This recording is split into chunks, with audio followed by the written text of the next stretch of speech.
Salut les amis, aujourd'hui on se retrouve pour la partie numéro 2 de cette FAQ et petite info aussi, il y aura une partie 3 parce qu'il y avait tellement de questions qu'on a pensé qu'il fallait mieux faire 3 vidéos, donc il y en aura une autre qui sera certainement publiée sur la chaîne je pense.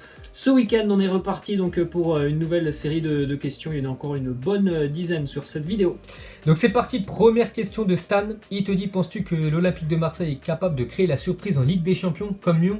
Ou encore c'est trop tôt pour cette équipe de l'OM de passer un cap, on peut dire, en LDC? C'est trop tôt tout simplement parce que l'Olympique de Marseille n'est plus allé en Ligue des Champions depuis je crois 7 ans, c'était en 2013 il me semble, où ils avaient fait je crois les 0 points dans le groupe, donc déjà c'est très bien pour l'OM d'être en Ligue des Champions, c'était l'objectif depuis que les dirigeants McCourt et Hérault sont arrivés, ils ont mis quelques années avant d'y arriver. Il n'y a pas eu de renfort, on va pas se mentir, du côté de l'OM cet été, il n'y a rien qui est arrivé, donc je pense que ça sera très très compliqué pour l'Olympique de Marseille de sortir de son groupe en Champions League, donc imaginez un parcours un petit peu à la mode olympique lyonnais, ça me semble impensable parce que Lyon a tout simplement l'ADN européen que Marseille n'a plus déjà depuis quelques années, donc quand on dit un parcours à l'Olympique lyonnais, ça veut dire que Marseille sera en demi-finale. Pour moi c'est impossible, vraiment déjà quand l'OM sortira de sa poule, ça sera je trouve très très bien pour les Phocéens, mais d'aller passer des tours sur des matchs aller-retour face à des géants d'Europe, je ne pense pas l'OM capable de le faire sur cette année à venir, peut-être dans 2-3 ans si l'OM change de dimension, parce que là je pense vraiment que l'effectif sera un peu limite pour jouer tous les 3 jours, surtout en Ligue des Champions, là c'est pas l'Europa League, il y aura quand même de grands adversaires, donc pour moi c'est non, Marseille à mon avis ça s'arrêtera en phase de poule. Je suis d'accord avec toi à 100%, déjà s'ils arrivent à sortir des phases de poule ce serait déjà bien, parce qu'oubliez pas que Marseille sera je crois dans le pot 3 ou le pot 4, c'est-à-dire il y aura des grosses équipes, voilà, tout simplement que va affronter l'équipe de Marseille, et déjà s'ils arrivent à terminer pourquoi pas 3ème, jouer l'Europa League la suite, ce serait plutôt pas mal, mais aller jusqu'en demi-finale, non, il faut avouer, c'est quasiment impossible avec l'effectif actuel. Ensuite, Yacine Gamer, il te dit, penses-tu que le Bayern va être aussi tueur pendant quelques années encore? Voilà, qu'ils ont montré cette année, cette équipe impressionnante du Bayern Munich. Ouais, je pense que là, vraiment, il y a encore quelques années où ça va plutôt bien tourner du côté du Bayern Munich. Je me souviens, il y a un an, quand il y a eu les départs de Robben, de Ribéry, je me disais, là, c'est peut-être quand même la fin d'un Bayern. Et non, ils ont quand même recruté un petit peu des jeunes un petit peu partout, ils se sont renforcés de partout, et moi, je pensais, comme toutes les équipes, que ça allait prendre quand même un petit peu de temps avant que la mayonnaise prenne. C'est d'ailleurs ce qui s'est passé avec Niko Kovac, mais voilà, le magicien Hansi Flick est arrivé et il a créé une équipe qui est monstrueuse, sincèrement. Ce qu'ils ont fait sur l'année 2020, c'est absolument fou, les victoires qu'ils ont enchaînées, c'était incroyable à voir cette équipe du Bayern, donc je pense vraiment qu'encore pendant quelques années, là ça va être très très costaud le Bayern, il va falloir aller les chercher parce qu'ils ont des joueurs qui ont entre 20 à 25 ans, ils ont un finisseur devant qui est le meilleur numéro 9 au monde, donc il y a une équipe qui est quand même très très complète. Peut-être le petit bémol, c'est je trouve la défense où il y aurait peut-être un renfort ou deux, ça serait pas mal.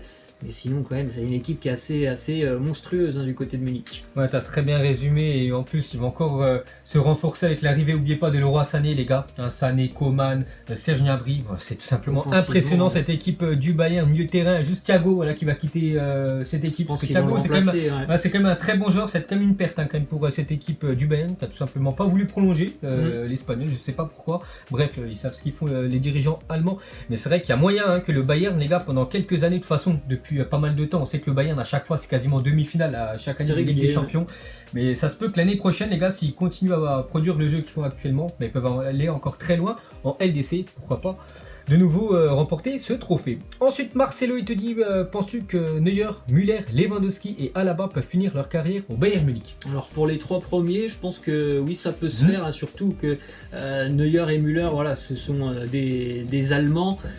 Müller surtout, il a connu je crois quasiment toute sa carrière, me semble-t-il, du côté de Munich. Neuer, il était à Schalke, il est arrivé au Bayern, donc pour moi ces deux-là à mon avis ils vont terminer là-bas. Et Lewandowski, c'est vrai que il est quand même plutôt proche maintenant de la fin de sa carrière, donc se fixer un nouveau challenge, pourquoi pas, mais on sent bien qu'il est bien quand même du côté du Bayern Munich. Ça fait plus de 5 ans maintenant qu'il est là-bas, Lewandowski, quand il a quitté le Borussia Dortmund, donc je pense que lui aussi, il est peut-être pas loin de terminer là-bas. Par contre, David Alaba, c'est pas la première année qu'on entend beaucoup de rumeurs autour de son sujet, donc je pense que celui qui a le moins de chances de terminer au Bayern, c'est quand même l'international autrichien. Autrichien. Et Neuer, il a quand même 34 ans, donc il y a de grandes chances qu'il termine sa carrière là-bas. Müller, je crois, il a 31 ans, comme tu as dit, il a fait toute sa carrière au Bayern, il va certainement terminer avec le club. Et Lewandowski aussi, je le vois, continue avec cette équipe du Bayern. Il aurait dû remporter ce ballon d'or. Voilà. Il sait que s'il continue avec cette équipe du Bayern, il peut marquer beaucoup de buts, 55 cette année, il pourra peut-être remporter le futur ballon d'or.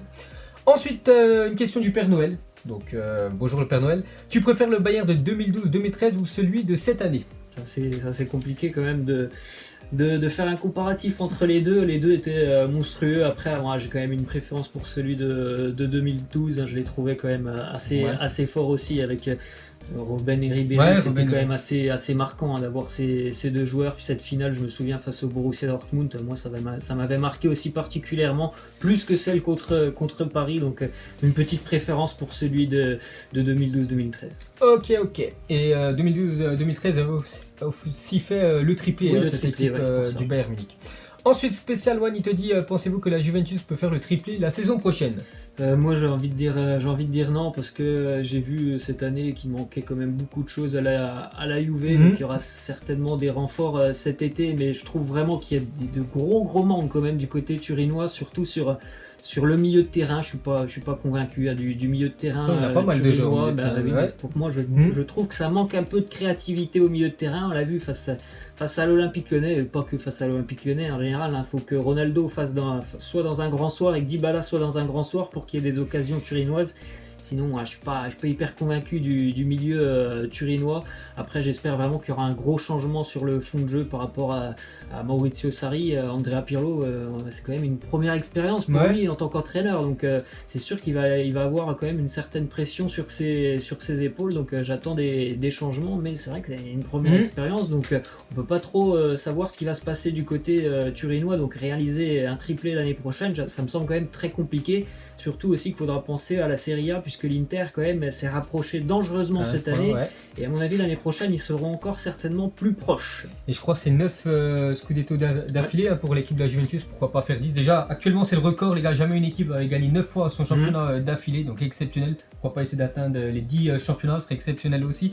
Et concernant la Juventus, Andrea Pirlo, les gars, j'avais vu une petite déclaration. Il a dit que c'est son style de jeu. Il veut déjà que l'équipe de la Juventus garde beaucoup le ballon, grosse possession de balle, et surtout souvent de l'avant. Il veut que son équipe vraiment ça aille de l'avant. Il y a un joueur qui peut faire pas mal, qui peut être pas mal pour cette équipe de la Juventus. Je pense c'est Houssem Aouar qui va certainement quitter le club. Je pense que tu parlais d'un milieu créatif pour cette équipe de la Juventus. Je pense que ce serait le profil parfait pour cette équipe de la vieille dame.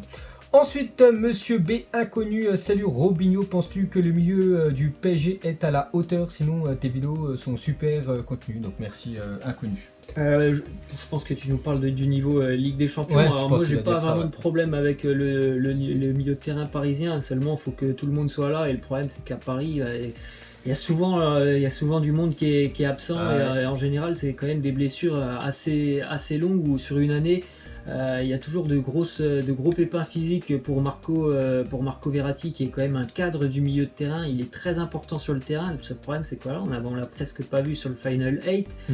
Des joueurs comme Idrissa Gueye qui devait apporter aussi cette année, c'est pareil, on l'a pas vu beaucoup. Après, j'aime beaucoup l'apport de Leandro Paredes, j'ai trouvé vraiment très très bien. Il faudra penser aussi certainement que Marquinhos va peut-être maintenant retourner à son poste initial, donc peut-être aussi se renforcer à ce poste-là. Donc je pense qu'il faut des renforts pour le Paris Saint-Germain au milieu de terrain. Après, je trouve que c'est quand même un milieu de qualité. Tu as très bien résumé. Ensuite, Robert, il te dit qu'as-tu pensé de Quique Setién, qui a été limogé il y a quasiment 2 semaines. Qu'est-ce que tu en as pensé de l'entraîneur espagnol? Il n'y a pas grand-chose à dire, c'est hyper décevant, mais j'en attendais pas moins. Moi, j'ai toujours été surpris du côté de Barcelone depuis le départ de Guardiola, de voir des entraîneurs qui sont des noms, on va dire, en Espagne, mais qui n'ont jamais eu vraiment de grandes équipes entre les mains. Ça m'a toujours surpris de voir Quique, de voir Ernesto Valverde s'engager. Bon, Tito Villanova, je me souviens, c'était pas pareil. Lui, il venait vraiment de Barcelone, mais sinon les autres, c'est toujours des noms. Quique Setién, la seule expérience qu'il avait avant le Barça, c'est il a fait une bonne saison avec le Betis Séville.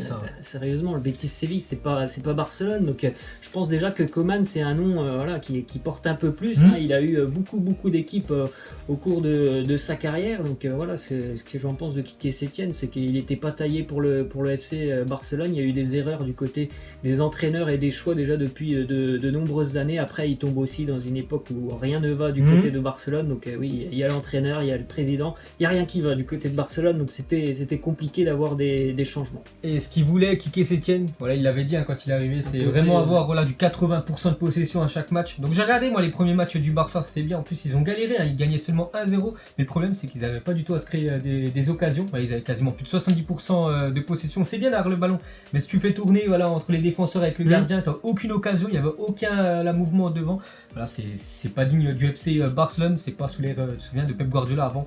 Il y avait la possession, mais beaucoup d'occasions, il y avait plus de 20 frappes par match, mais Quique Setién, c'était vraiment stérile le jeu. C'est pour ça tout simplement que l'entraîneur espagnol n'a pas duré longtemps sur le banc blaugrana. Ensuite, Giga225, il te dit, penses-tu qu'il y aura un grand changement au PSG cette saison après leur défaite en finale de Ligue des Champions? Non, bah justement, parce que là le PSG a quand même construit quelque chose d'assez intéressant, donc c'est pas le moment de changer les choses. Il manquait pas grand chose pour aller chercher cette Champions League. On en a parlé dans la première partie de la FAQ. Je pense qu'il y a quelques postes à renforcer, mais bon, l'ossature elle est quand même là du côté de Paris. Ils ont appris de leur défaite déjà depuis quelques années. Ils n'avaient pas appris lors du 6-1.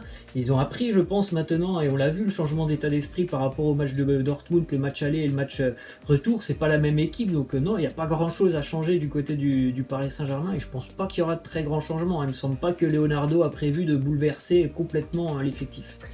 Ok, et dernière question de The Shield Rain te dit FAQ, pensez-vous que Neymar va quand même prolonger avec le Paris Saint-Germain? Donc il est en fin de contrat en 2022.